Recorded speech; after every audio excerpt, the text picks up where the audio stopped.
Although I live in the slime and muck of the Dark Age, although I stumble in the thick black fog of materialism, the tradition of meditation is waning, and we are drunk with spiritual pride.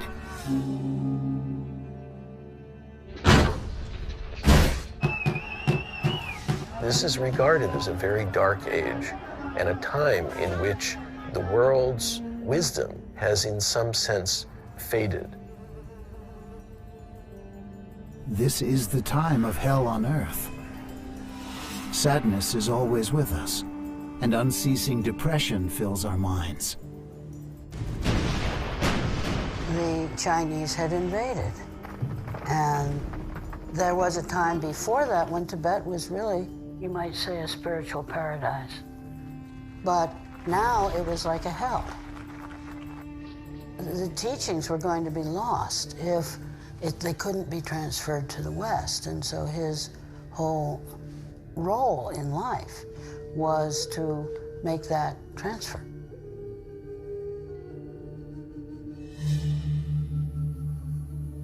He had an urgency about him. He never gave up on anyone, on showing us the full potential of our humanity. The heretics and bandits of hope and fear are transformed into crazy wisdom.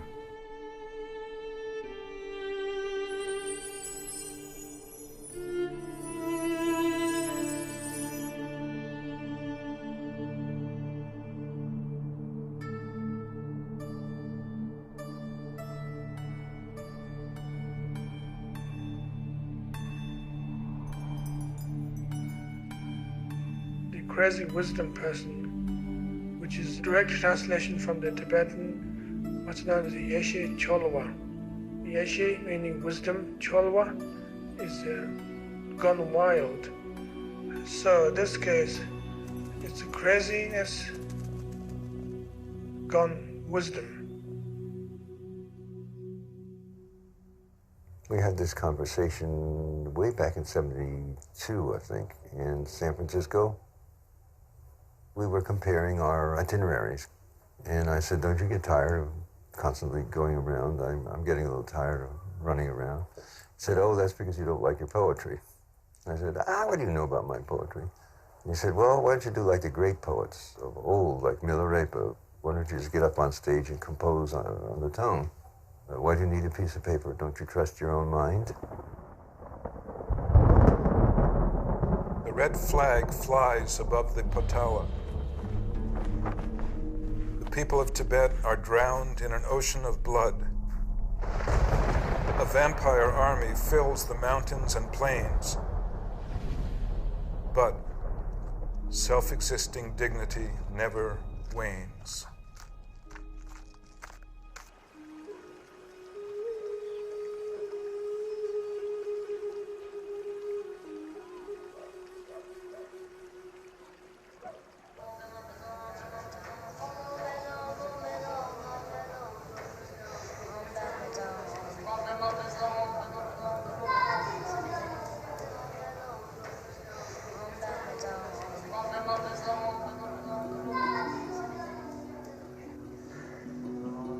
Really, that generation was the last generation that was able to get that full, complete training in Tibet with the great teachers.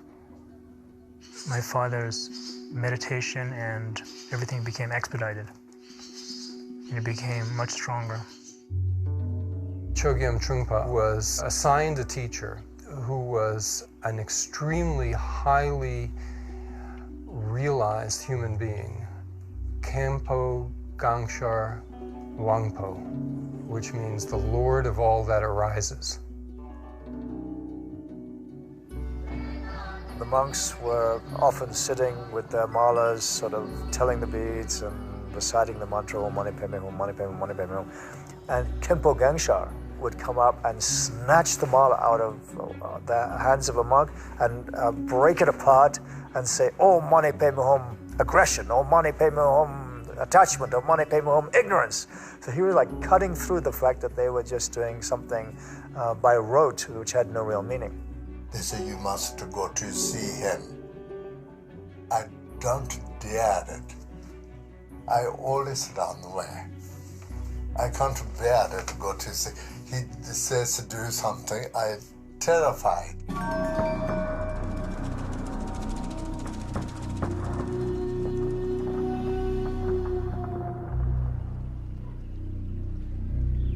The Chinese, presenting their doctrine called communism, and realizing that they can't actually indoctrinate anybody, basically, fundamentally, so they have to use further greater pressure.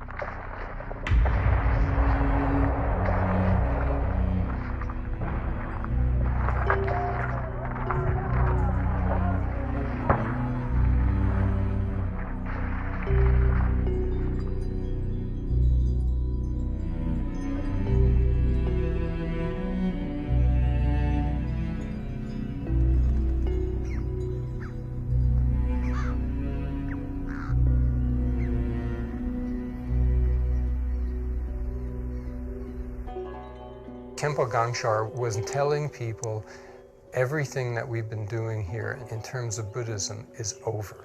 It's finished.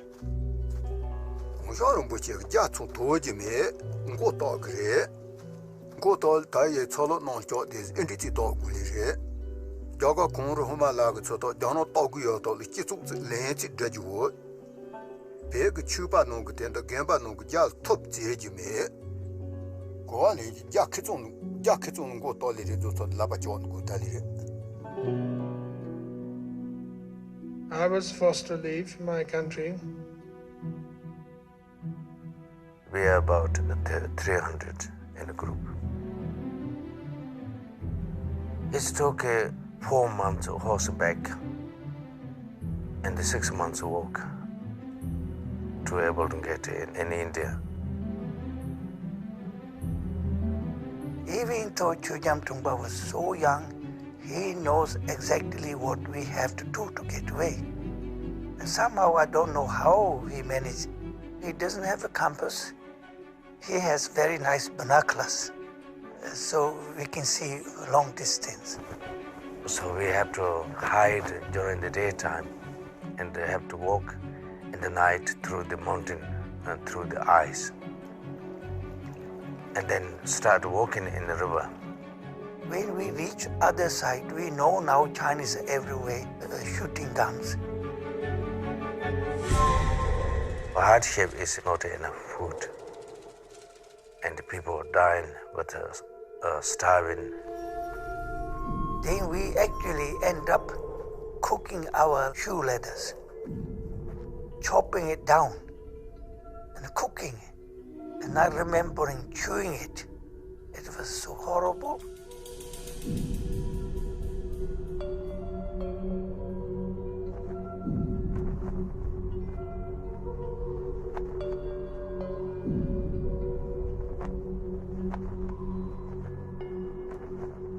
Every of us has weapons.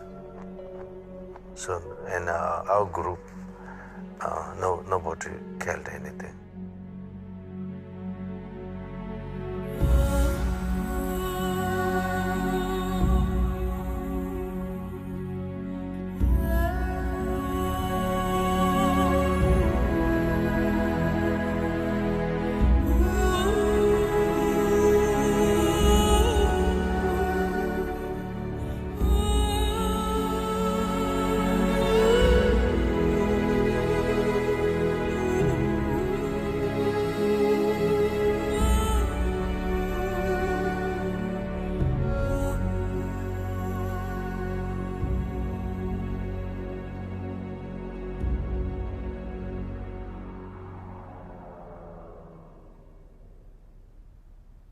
My work is dedicated to present a notion of enlightenment to the West.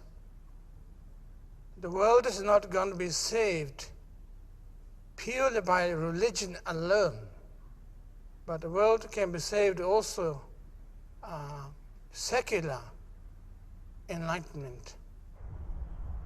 This world does need your help so badly, very badly. And so on behalf of this world, I would like to request you to come and do something about it. It takes enormous faith in people to create an enlightened society. You can't have a partial attitude. And that kind of faith wasn't because we were amazing people. It was because of Trungpa's inherent appreciation for the wisdom of the world. The basic point seemed to be is about this life, not to be cowed, afraid to look at things, afraid to be decent.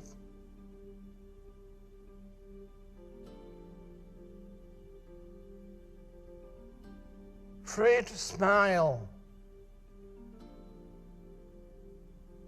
Afraid to acknowledge that we are basically good.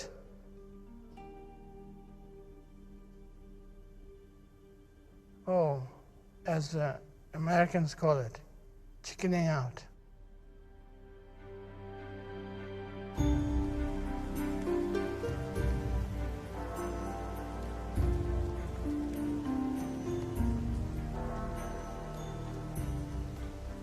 When I first met him, he was, of course, still a monk, dressed in monk's robes, and he seemed to me extraordinarily young, ethereal almost, as though he might dissolve into light at any moment. A bit like a flower, you know, a beautiful flower. All his gestures were sort of immaculate. Now I can't actually remember what he said, but we were just overwhelmed by his presence somehow. It seems almost kind of a little naive to say something like that, but there was something very special about him.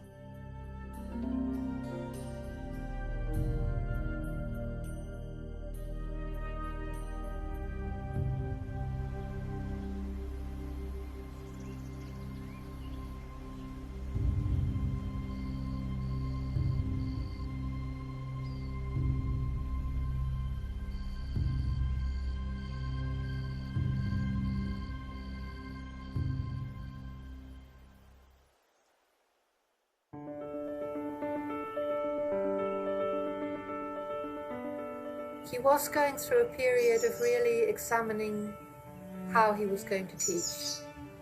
He really, I think, wasn't sure yet what would be the best way to teach Westerners. Rinpoche was doing various courses in order to familiarize himself with Western culture.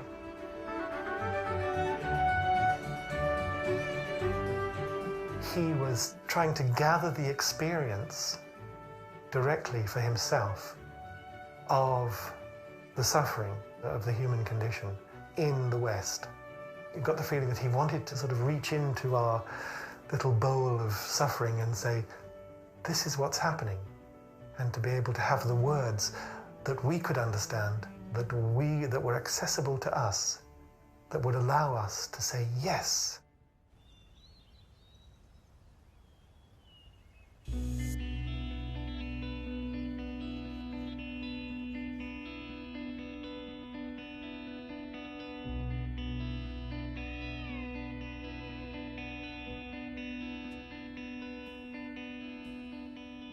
There was an article in the then Telegraph colour supplement, and there was a full-page photograph with Trungpa Rinpoche and Akong Rinpoche standing on the lawn in front.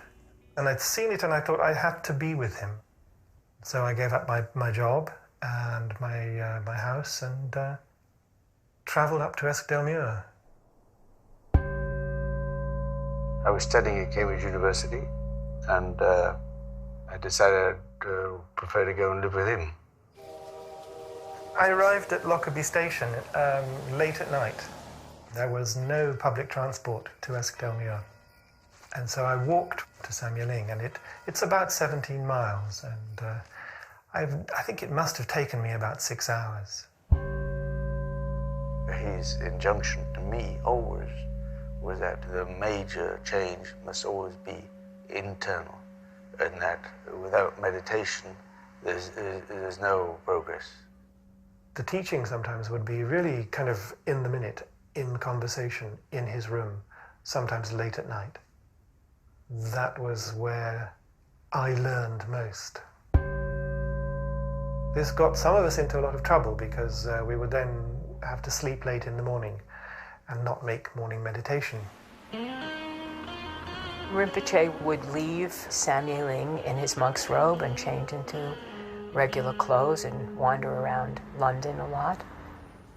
And he said he loved the movie houses because they were dark red velvet, and it reminded him of Tibet. It had the kind of warmth that he was missing.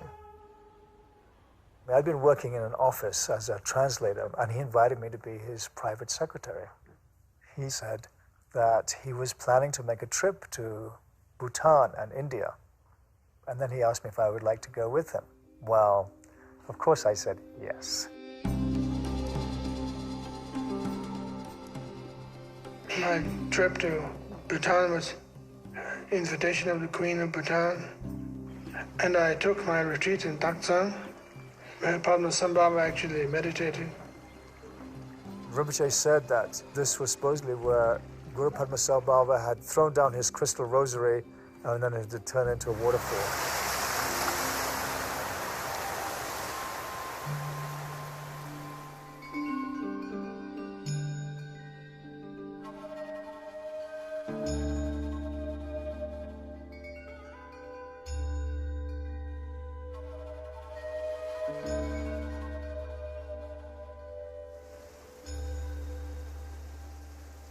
Being a Taktsang is not particularly impressive at all at the beginning. What is this place? It's supposed to be great. And what's happening here? Maybe this is the wrong place they've chosen. Maybe there's Taktsang somewhere else, the real Taktsang. But there is actually immense energy and power has taken place. Things begin to come up.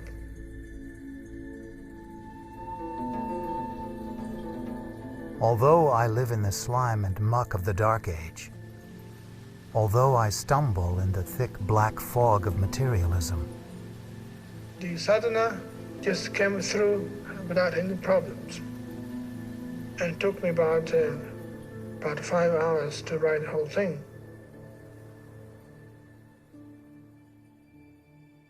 the Dharma is used for personal gain, and the river of materialism has burst its banks. The materialistic outlook dominates everywhere. When the sadhana arrived in his mind, it was a realization. And that's what was written down. The whole idea of a dark age. Spiritual values have been lost. We can see how much damage we've done the planet due to materialism. And that hypocrisy is awesome.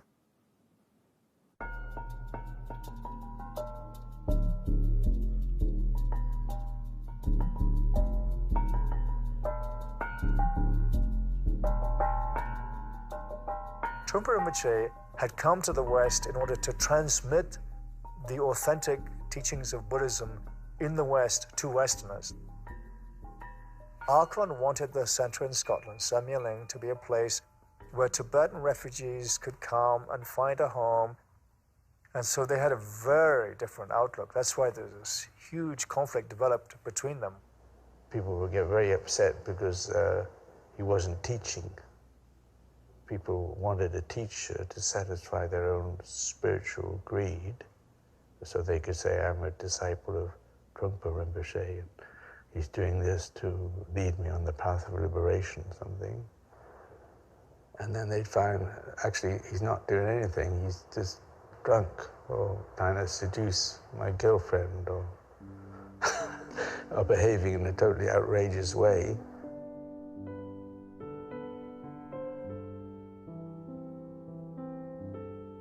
It was absolutely electric.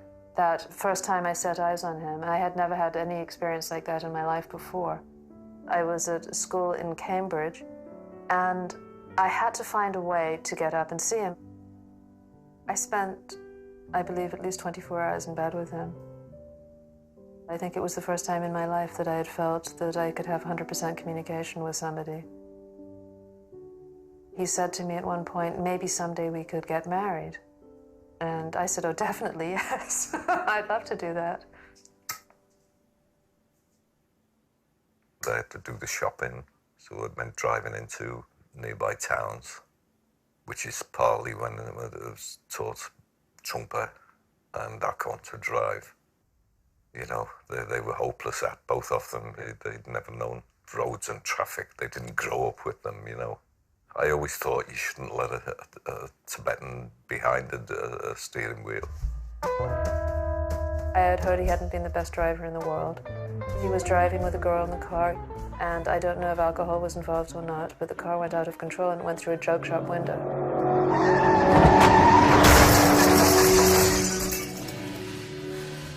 And there was Trungpa Rinpoche on a gurney in the hall with huge stitches in his throat. His throat had been cut. And then a while after that, they discovered that he was paralyzed on his left side.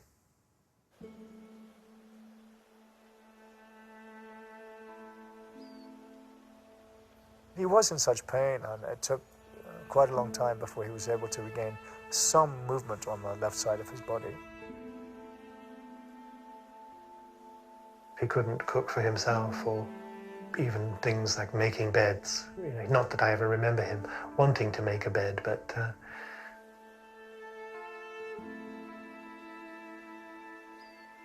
you couldn't be with him without being aware that there was an extraordinary struggle going on in there.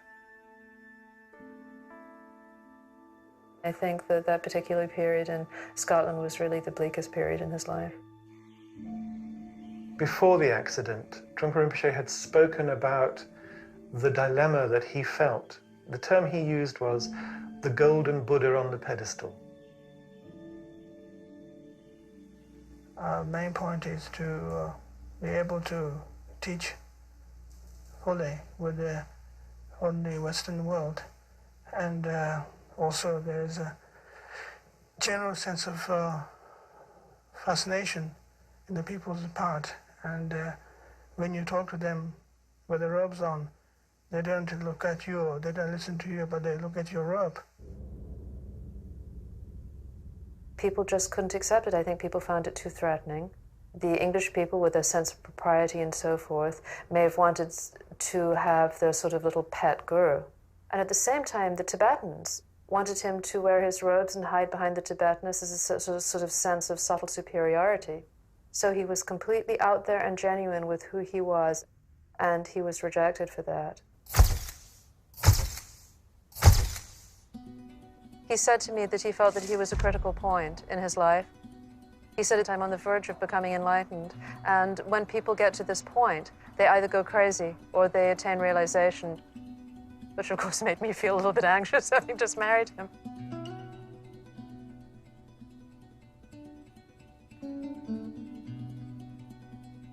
Then it all moved quite quickly. Then it all seemed to be the catalyst for the transformation, the re-emerging into the world, having abandoned the monastic persona. And then the rest, as they say, is history. What made you commit to, about 3 years of your life to him? What held you to him? Well, it wasn't me committing. It sounds like I made some generous offer. I wasn't committing. Didn't feel like I was committing my life to him.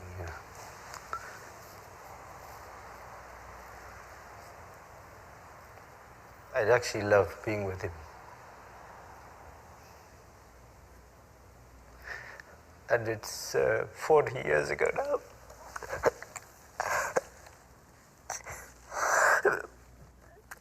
But he was a good friend.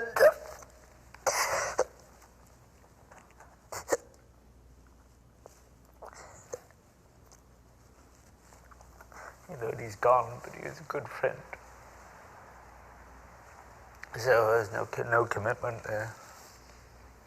It just came naturally. That's what that's for. So that's it, you know, he came and he went.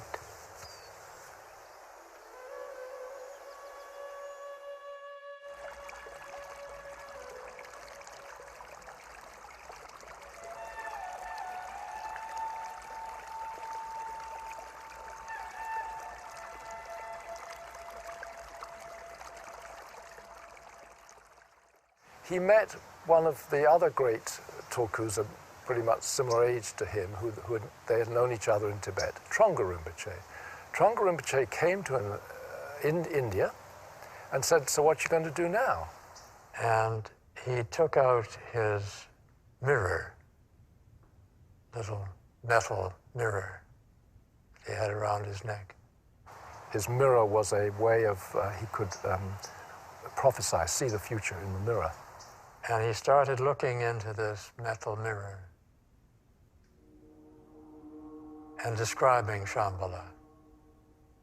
And he said, "It's as if I was there, and I can see." So that's the only clue that he gave, that he was actually going to America to find Shambhala.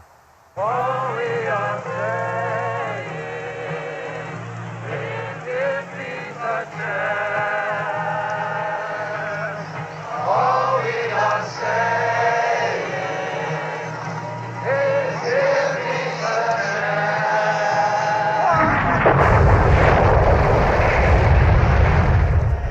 Stop bombing human beings, animals, and vegetation. If Jesus Christ were here tonight, you would not dare drop another bomb. It was a tumultuous time, and a time when there was a passionate search for meaning. It had to do with a resistance to the war in Vietnam and the role of the United States in pursuing aggression in that way. The motivation for radical political action was some kind of insight about human liberation. That human beings had a vast potential for freedom. Freedom of expression and freedom of emotion and freedom of thought. That there was a personal side to the journey of growth. That personal liberation and political liberation might not be separate, that they actually might be part of the same journey or part of the same unfolding. Be an explorer, be a real man, on farm your future. If it's inside, hide it, let it out into the light, be a star fire. In the summer of 70, and still a summer of love, we traded our apartment for a car and decided to do a road trip. It turned out really crazy, psychedelic summer.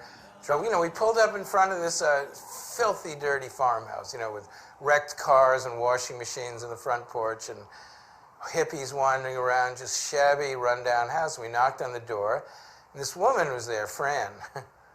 And she said, "What do you do?" And I said, "Well, I'm like an art guy." She said, "Oh, my God, come with me right now." And she took me into this little room in the back, and she opened the door, and she said, "I found him." And he said, "Oh, I've been waiting for you.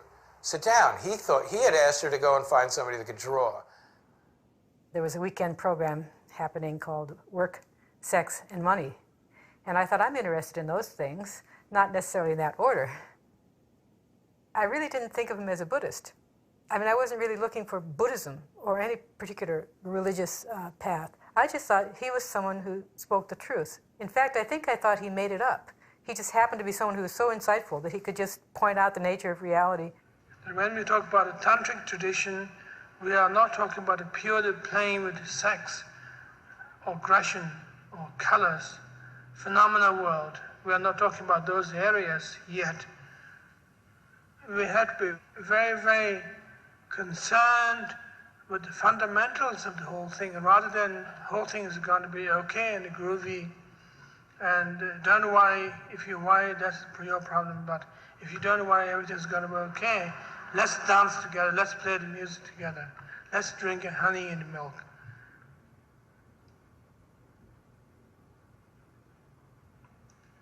It doesn't work.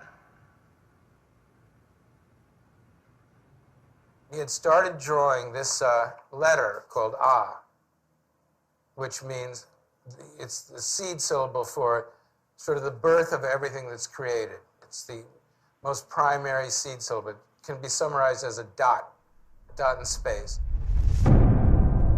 So I sat there for 2 hours, and he knew how the eye worked. He knew about geometry. He knew about Botticelli.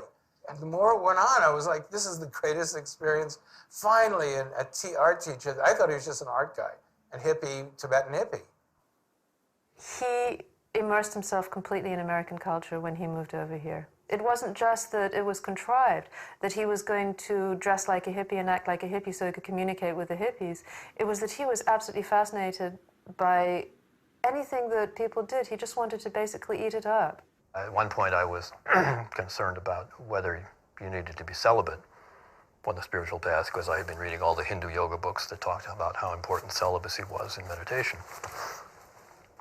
And just as I was getting to that question in my little list, there was a knock on the door, and it was Diana, and he said, "Oh, come in, sweetie." And so she was wearing a yellow bath towel, just barely covered her, so I didn't know whether to look down or whether to look up. And then he kissed her, and he said, "Well, I'll come to bed soon, sweetie." So she left, and I didn't actually ask that question.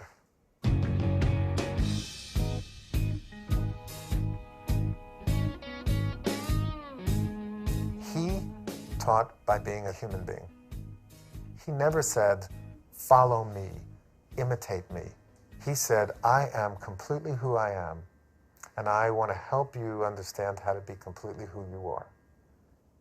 And he said, just study the Dharma, which is the truth of trusting who you are, discovering your own fundamental goodness, discovering your natural wisdom, and discovering the importance of being compassionate. That has nothing to do with religion.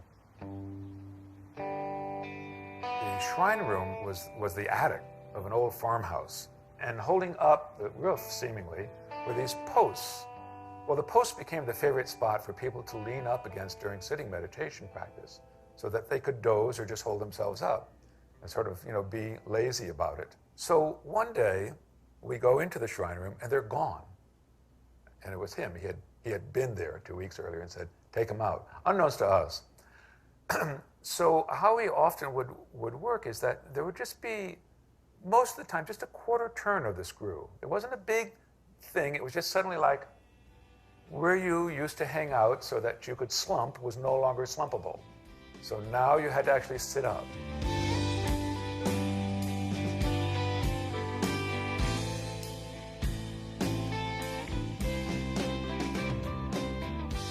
This is a picture of the door at Karma Chilling. It was just a white door, ratty, paint-crumbling farmhouse. And he said that he wanted to paint it as the entrance to the Dharma in the West. It was very important.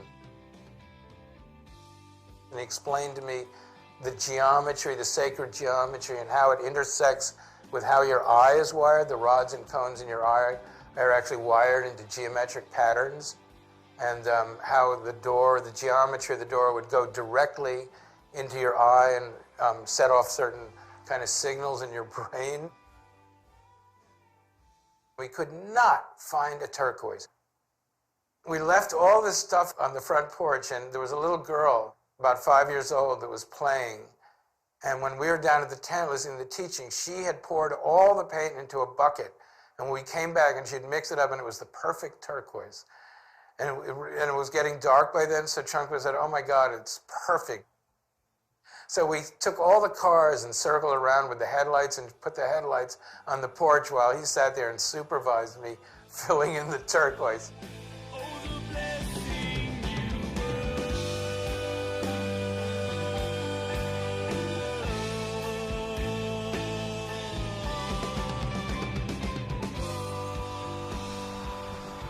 There is a legend of the Buddha. Wherever he stepped, lotus flowers bloomed. Almost wherever Trungpa Trungpa stepped in America, Tibetan Buddhist centers sprang up.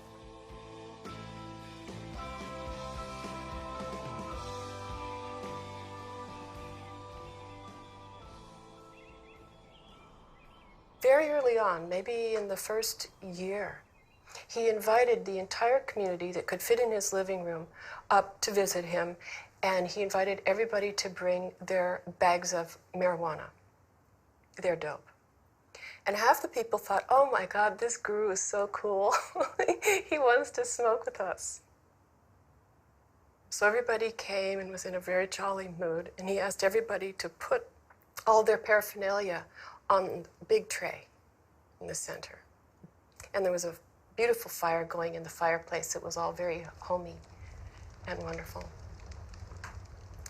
And he began to talk to everybody and welcome everybody. And then one little bag after the other got thrown into the fire, creating all of this spark and popping. And he began to chant, we are burning self-deception. We are burning self-deception. We are burning self-deception with each bag, and the fire would blaze up. Supposing if you, so-called you, which we do not know whether we exist or not, but so-called you become enlightened, then what?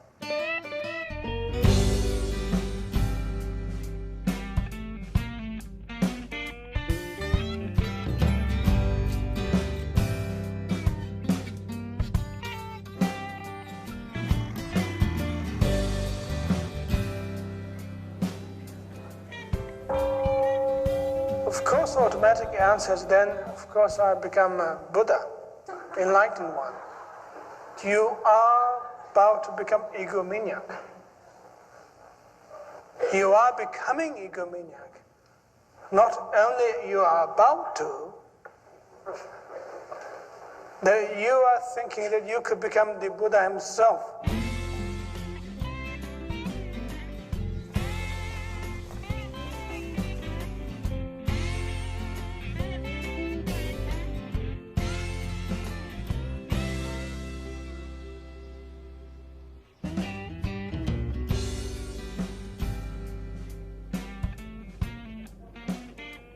Naropa Institute in the summer of '74 was a kind of a distillation. It was sort of like what happened at Woodstock, that all of a sudden, you had this huge movement. It's happening all over the country, and it came together.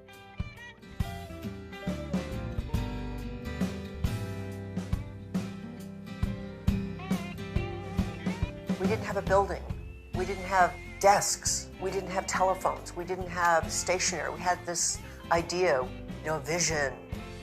We invited religious figures, including Native American teachers, Zen teachers, Hindu teachers. Were invited superstars such as Ram Dass, who arrived with a retinue of love and lighties, as we call them, dressed in white.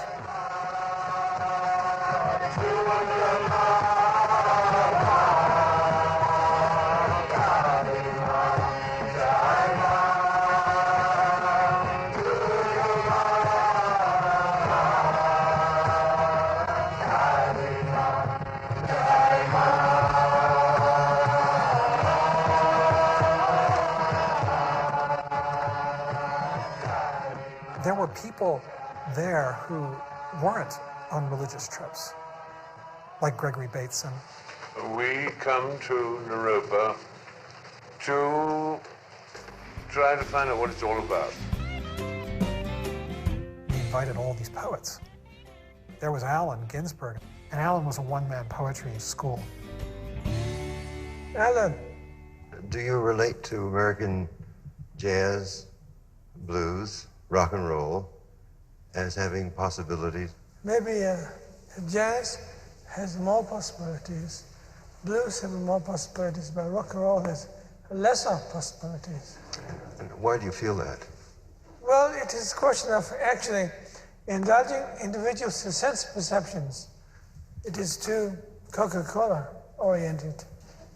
Well, I think, have you had the experience of, say, majesty and calm and centeredness in any rock and roll that you've heard? Unfortunately not. I tried, it was very hard, Alan. I tried very hard. I thought at some point I was missing something. Yeah. but it turned out to be I wasn't missing anything at all. He liked the poets, he liked the artists, he liked the misfits. He never seemed to want to rein in the energy in terms of setting up an institution like Naropa. He kept talking about sparks flying. What we were doing was bringing together East and West, and that was the kind of a creation of a new hybrid. And he said that normally people think of creating some kind of diplomatic relationship between East and West. But what he really wanted was not to do that at all, was to maintain the integrity of each tradition and let them come up against each other so that sparks would fly.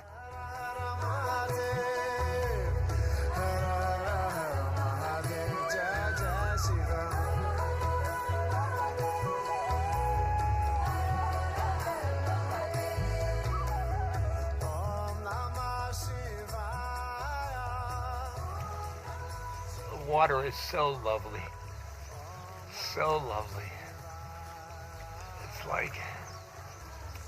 It's like love.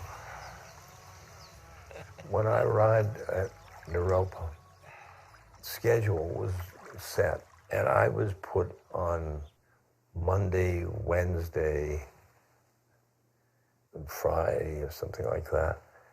And Trungpa has Tuesday, Thursday, and Saturday. We were both going after truth, and his way of going after truth was Buddhist, and my way of going after truth was Hindu. The people liked getting both sides, and I was fascinated with they were like there was a tennis match. They were like, they were, Trungpa said this, and Ram Das, If we're going to discuss spirituality at this point in this particular class, I feel very nervous myself, and so should you, that we are not building mutual deceptions between each other. We have coined this word called spiritual materialism. Spiritual materialism, which dedicated to pursuing a self-ego, that you use mantras, chantings, meditations, all kinds, to become oneself a greater and powerful person.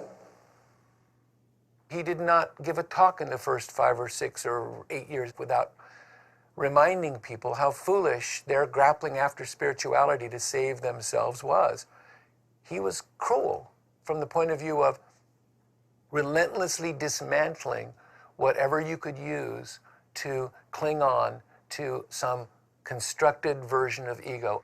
Let us mock the ego, but let us build our spirit.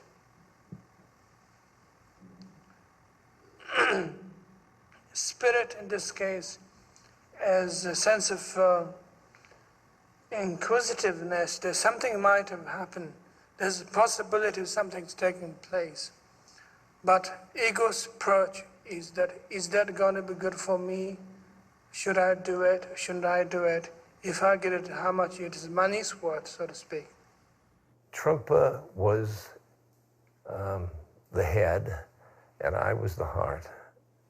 Things like soul, God, Ram and Krishna, and all that seemed like cluttered compared to him. It is absolutely important to make the practice of meditation is a source of your strength, source of your basic intelligence. And think about that. There's such a possibility you could sit and do nothing for 20 minutes, 10 minutes. Just sit and do nothing. You can think about Naropa Institute while you're sitting. If you're not, you shouldn't be too embarrassed to tell that message to your parents, your relatives, your friends, that you've learned a very valuable message that you can actually survive by doing nothing.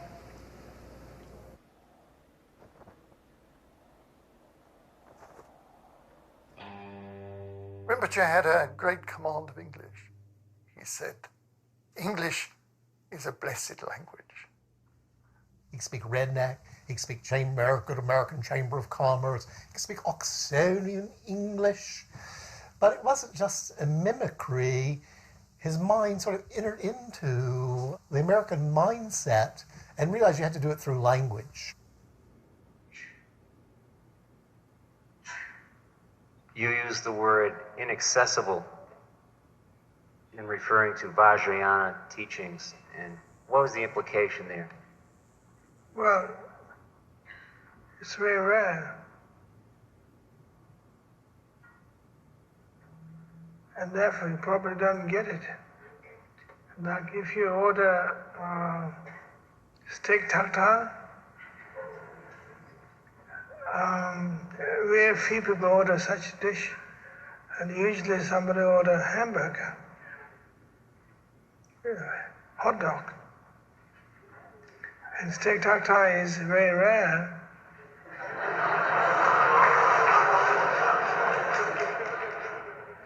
And a crucial moment came when the great 16th Karmapa, who is the head of Chögyam Trungpa's lineage, is coming to the United States. He tells, like the students, this great news, the 16th Karmapa is coming, and the response is, groovy. But do we really have to vacuum for him?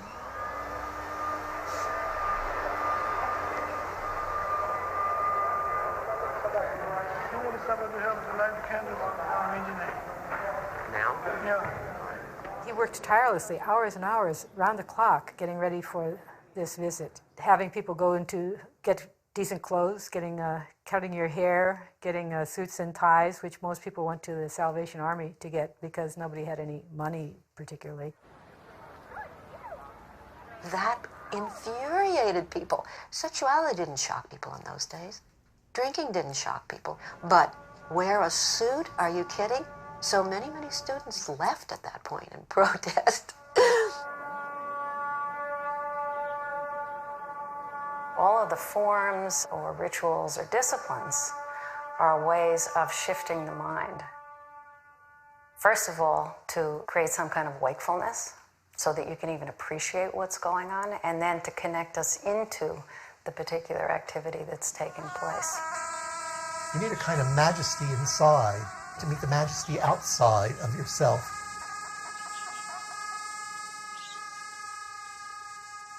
What you have recommended to us is that we should cut off our long hair, put on neckties, and re-enter the mainstream of American institutions and attempt to exert a wholesome influence from within. That's right.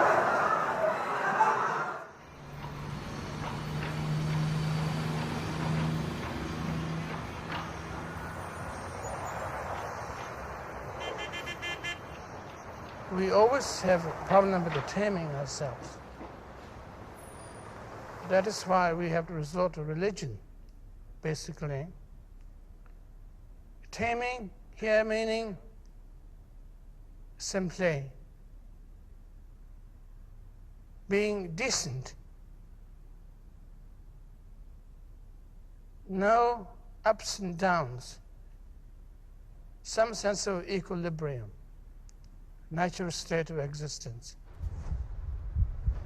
That kind of training demanded a teacher who was hard to be around a lot. Once I asked him, why don't more students just come see you, knock on the door, call you on the phone, come over? And he said, I feel that it is because there's fear in students of becoming unmasked, exposed. This was a very important principle for him. People having the courage to work with their own self-deception. Where does purpose and motivation come in the enlightened mind that is free from desire and striving? where does his purposes come from? Well, purposes come from having a sense of trust in oneself, sense of uprightness, sense of loyalty, sense of appreciation of one's family and one's immediate world around you. There's a cloud in the sky, and the sky is blue, and the sun rises beautifully in the east, and snowflakes have their beauty in the falling on the ground. And everything's perfect. Pretty much.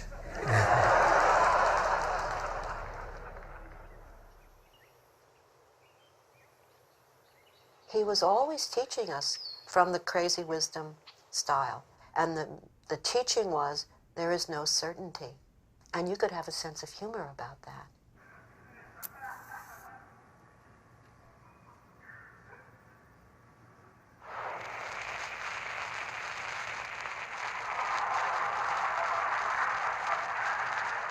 We don't want to really be fully sane. And that seems to be our problem usually, that we can't handle too much sanity. And we would like to have a little corner of neurosis somewhere, even in our pockets, just a little puff here and there. So if you find too much sanity, you say, boy, it was heavy.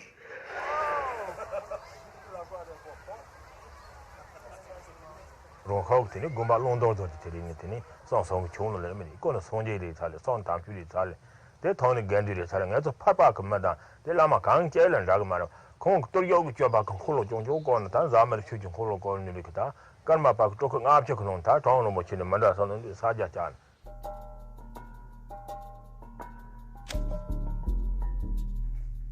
This is a tantric tradition of Tibet, that enjoying your senses is itself expressing wisdom. Benjamin Franklin said that wine is proof that God loves us and wants us to be happy. Not a strange idea. But he did drink a lot. And he probably was... So did Thomas Jefferson. He went broke getting good wine from France to drink.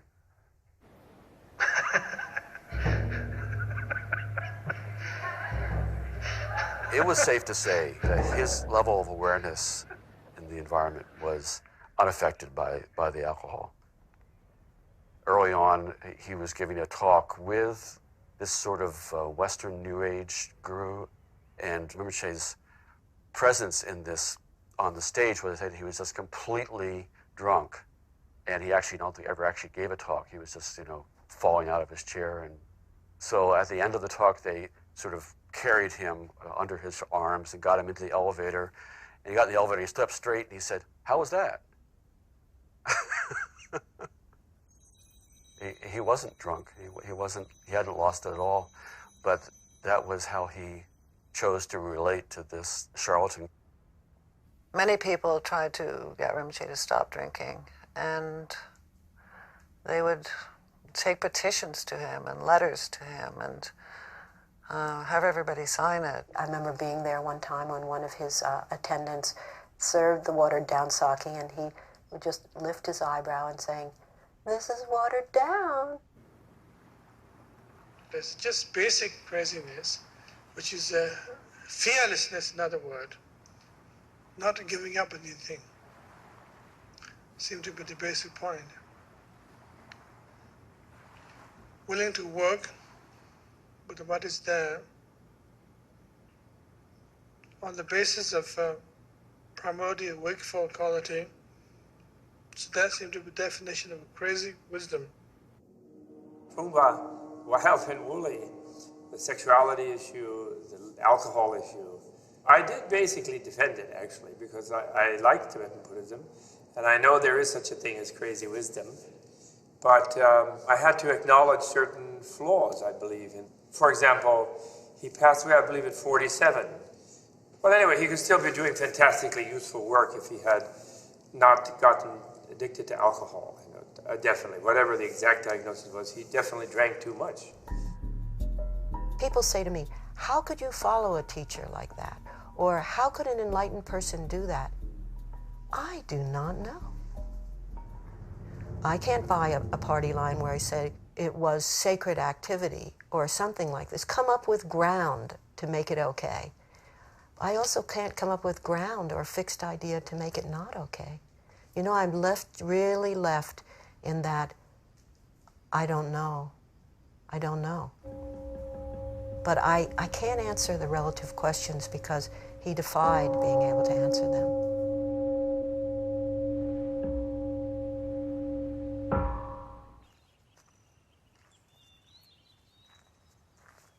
When Suzuki Roshi died, Chogyam Trungpa gave a talk at the Zen Center. And as he was giving the talk, he said that Suzuki Roshi was a very great teacher and a very dear friend. And at that point, he began to weep.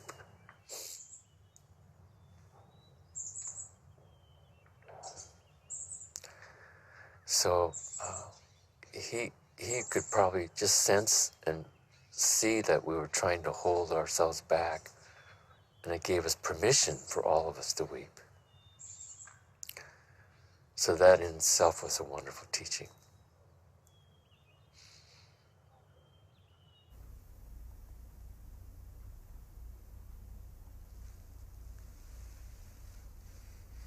Most cultures at their inception had some kind of idea of trying to bring out the noblest part of the human spirit.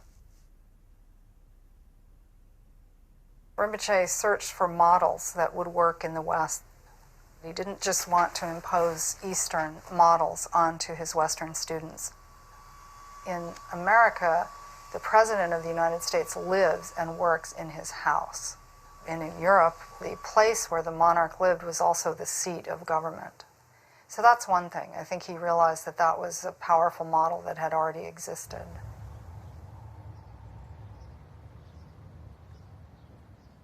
Court was this really rich environment that was his home, and it was kind of a community center at the same time. In Boulder, during Rinpoche's lifetime, my main role was the master of the household, was my title, of the Kalapa court. Like a typical evening at the court, the music being played might be Mozart, Handel. He loved Handel's water music. Crisp, tongue-in-cheek, British formality. Call each other like Mr. Peisinger and Mrs. Fordham. This is not just like saying a nice thing, but that anything and everything can be met. When we meet it with awareness, there's potential to uncover some kind of power. And therefore, there is nothing that is outside of the practice. Therefore, he introduced almost a practice for anything. Absolutely anything. You know, drinking a cup of tea, combing your hair, putting your underwear in a drawer. One time I had the experience of watching him set the dining room table, and it took 3 hours because it was like a work of art to set the dining room table.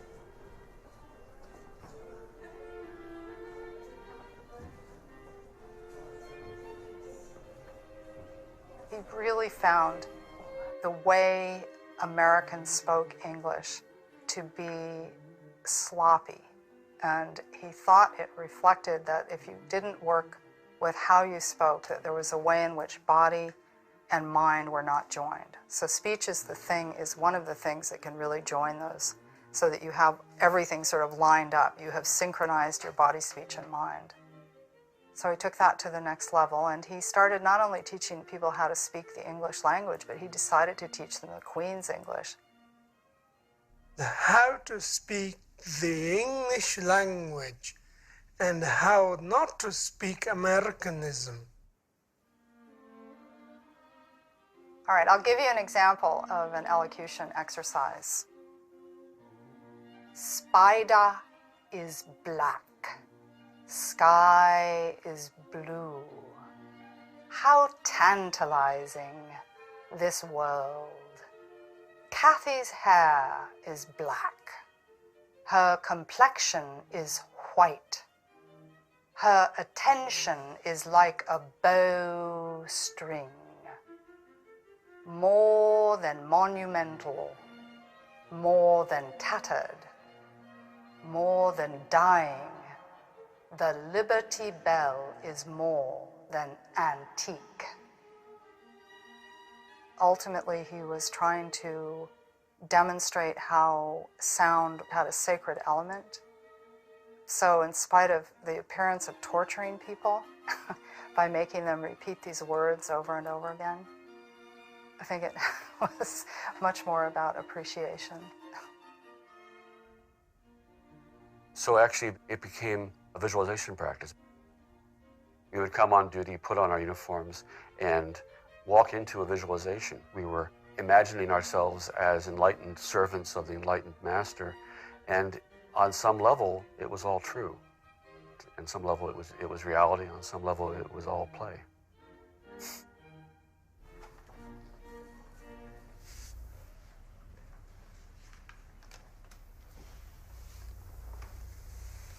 He said that in order to create an enlightened society, you have to change the culture. And in order to change the culture, you have to change the art. And in order to change the art, you have to change the principles that art is based on. And those principles, he said, should be the principles of Dharma art.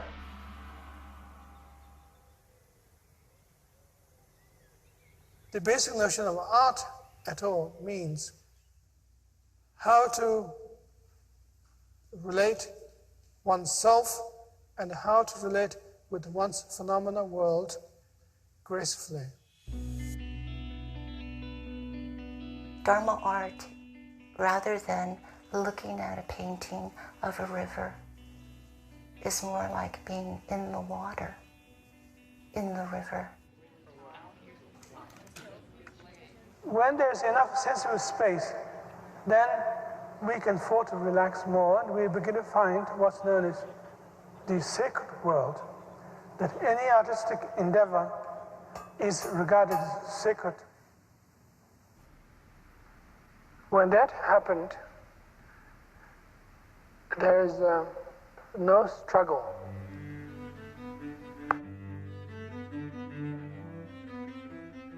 The idea in Dharma art is to receive images. It's not an ego trip. All you did was see it and bring it to the surface. You sort of caught the fish. You didn't create the fish. You know?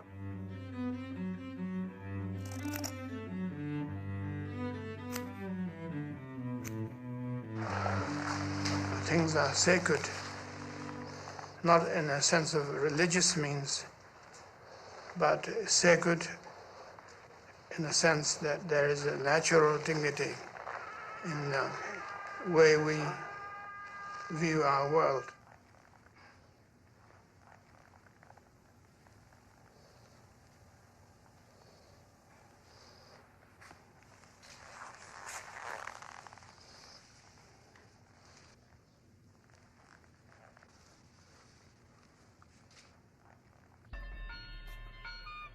He was sitting up on the altar of this church smoking cigarettes, and someone asked him a question to talk about aggression in America. He said, "I want to talk about the aggression in this room." Ready? Fire!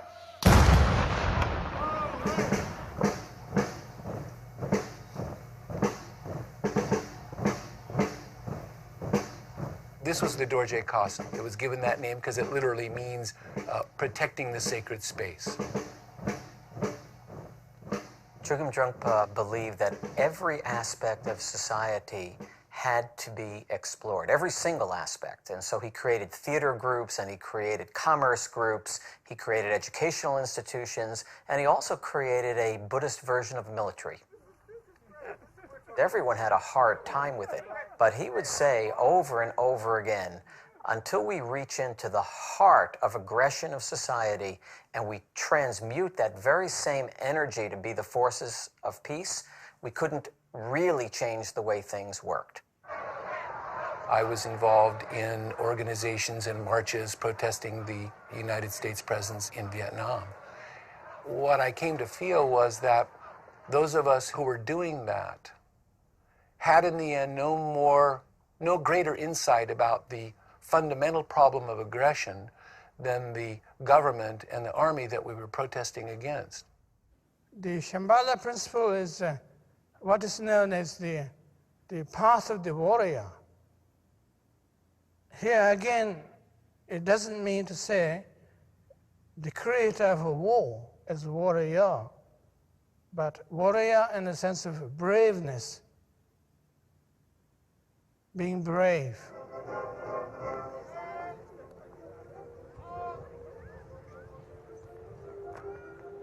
We would drill for hours in uniform, and occasionally we would have visitors, and one of those visitors asked him once, "Why are you doing this military thing?" And his response was that someday people will see the Dorje Kasung marching down a street, and it will cause them to feel like they want to smile. And at that point, we'll actually have changed something at the core of the modern society, of the problem as it was. It took us 10 years to figure out that he was teaching traditional Buddhism. We didn't know that because if you ever read traditional Buddhism, you go, huh? But his incredible ability with language to translate that into our language so that he was able to touch your heart. And he was also able to sort of make your mind inquisitive. So your constant feeling was that your journey was truly what is traditionally described as the path is going underneath you and you are just continually opening up to whatever you are encountering.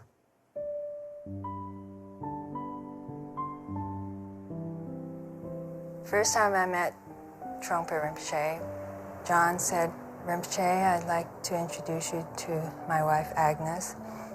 And Rinpoche looked like this, and he took my hand and he said, "Hello." And then he turned to John and said, "I find your wife very attractive." And I leapt off the floor and jumped in back of John and looked at Rinpoche over John's shoulder, thinking, what is he talking about? Or who is this man? Lots of his students were his lovers, and that was known. My impression as I sort of looked at your community was that this was like part of what went on, and it was certainly open. You know, I remember watching Rinpoche with his entourage, and you could just sort of see who was who, you know, in the entourage. Of course, in the Zen world, you know, things were more hidden, I think we could say. And so the issue there became more that things were hidden. Can you push down a little bit, sweetheart? How do you say sweetheart in Japanese?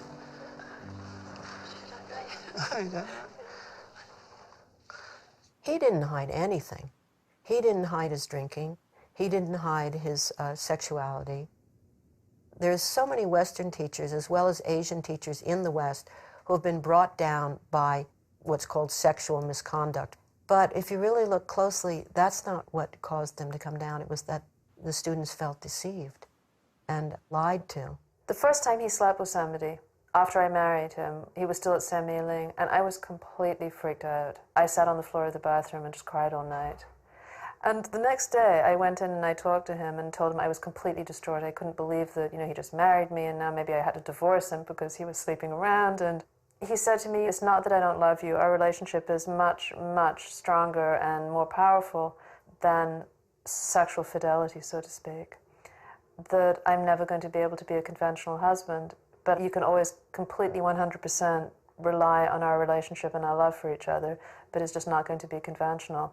Sexual activity, what there was, It was about liberating desire rather than creating more desire. And so you take that place of desire where it's the most, which is in the sexual activity, and you apply some kind of wakefulness, some kind of where you actually are present all the way through. So it's a very potent place to work from. You know, sometimes I would sit with him for hours, 2, 3, 4 hours in almost total silence. So sometimes it was really lonely.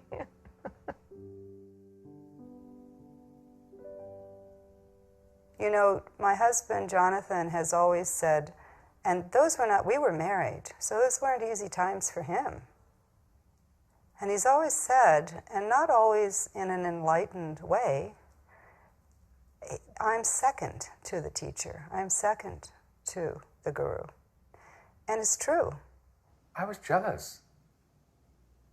It was much more of, you're able to have a special relationship with him, and I can't.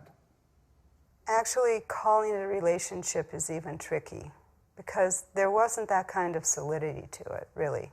We're not talking about the person, Trungpa Rinpoche, but we are talking about the manifestation of that mind, which sees reality as it is and is able to wake people up, but only because you share that mind. In the West, it's easy to misunderstand devotion in the Tibetan tradition. It looks from the outside as if there's this great, great person and then these little people falling at the great person's feet. But in fact, the tradition itself is very clear that the teacher has nothing more than the student, that the wisdom exists already. We're born with it. We die with it. We can't get rid of it. We can't get more of it. The teacher points that out. And the student gradually comes to that understanding, and the minds meet. After being married to him for 17 years, I would still sometimes lie in bed next to him and look at him and thinking, I have no idea who you are. I mean, he was completely unfathomable. You could never really second guess his reaction. Love, talking about love is just like an insult sort of to like our relationship, because it was just like he treated me as the reincarnated Lama that I was recognized as. So in terms of love with my father, did we ever talk about love? There was never any talk of something like that. I mean, he treated me like he would have treated a king of another country, you know? You always knew that his intentions were good, and you could always expect that he would be kind. But fundamentally, I don't really know what made him tick.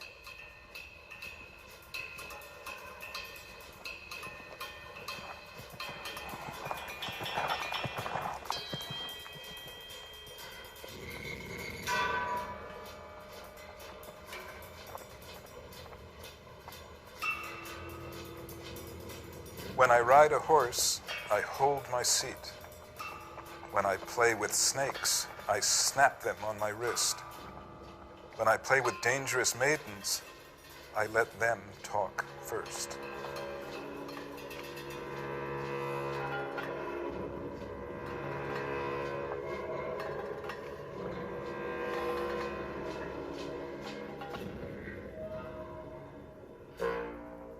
Crazy wisdom, as I understand it, means not planting your foot firmly either in the material world or the spiritual world.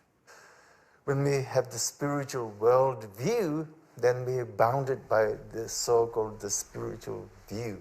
And then when we are materialistic, we are bounded by the so-called materialistic view. But if you go beyond that, if you take this extra leap, then that is the crazy wisdom leap. It's like taking a leap into the abyss, but it's not the abyss of nothingness, it's the abyss of reality. He could have had, I think, success without fully committing himself in the way he did. Could have had a nice community and a good life, as it were, but he really never thought about his own self-preservation.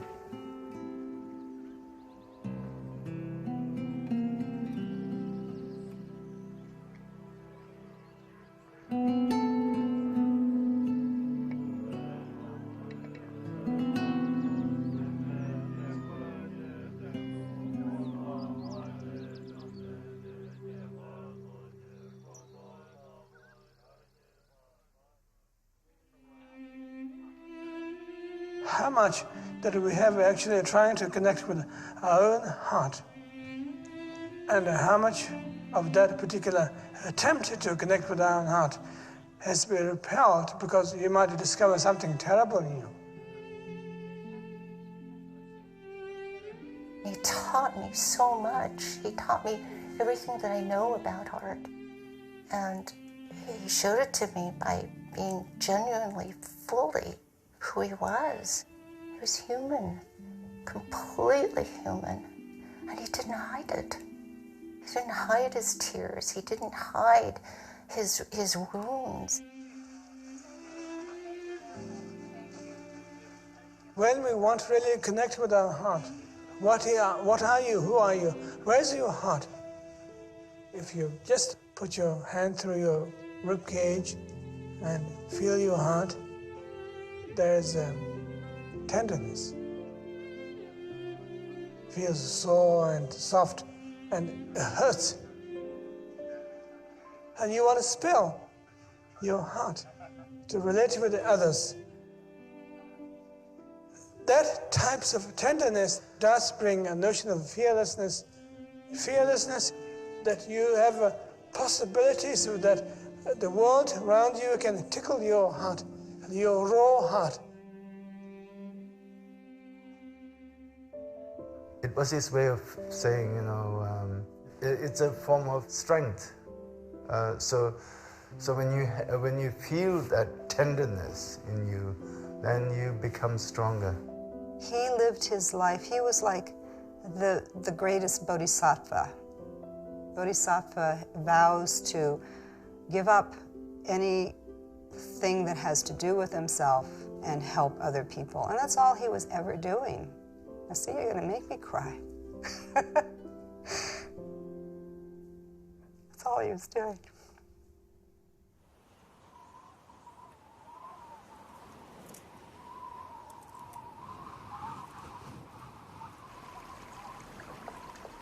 I can't believe I went to the hospital and I had some question about the interior decoration of A Suite on Tower Road.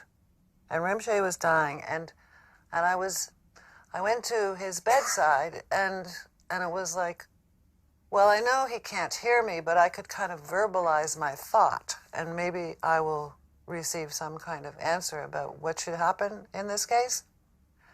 And it was almost like a television screen came up in front of me, and it was static, black and white static all across it. It's over. No more questions. A belt of pack ice covered 3/4 of the harbor and extended nearly 8 nautical miles out to sea. Pack ice is common at this time of year, but it rarely reaches Halifax. The whole kind of seacoast, when you looked out, it looked all frozen and cold. And that's how we all felt because he was passing away. He opened his eyes and almost sat up. Everybody was kind of waiting for that moment. Everybody got the message that he was communicating with us, that this was going to be it. There's a moment here that this is going to be my last word, and it's going to be to you. It had that feeling, everybody waiting. In heaven a turquoise dragon thunders, the tiger's lightning flashes abroad. And at one point we started to sing the anthem, the Shambhala anthem. But nobody, I don't know how it started, maybe someone said, let's sing the anthem. we sang the anthem. And it was kind of like, it was like our last offering to him.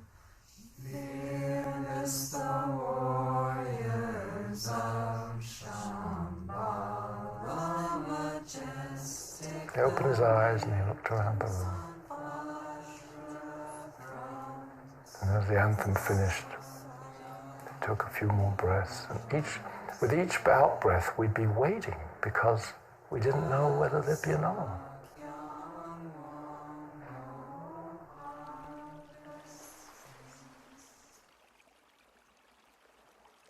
And so then I went outside. The ice had started moving out, and by the end of the day or the next morning, there was a lot of ice. It had all gone out. The sky got blue.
I've seen teachers who have tried to emulate him, and for a few years maybe it's fun, but day in and day out, every year, 24 hours, they say, I don't know how he did it.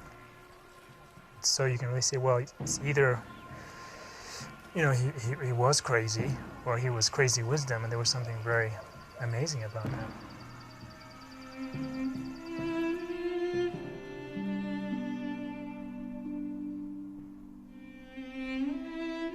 Even in a film like this, if the message were to be conveyed that he was about being defined or framed in any way whatsoever, that would defy the whole purpose of his life, which was to allow ourselves to be unframed and fluid and allow others, you know, to come forth in their sort of basic goodness.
I see it, but I'm not convinced that it's Phenomenal. Completely around the sun, and there's one right over there.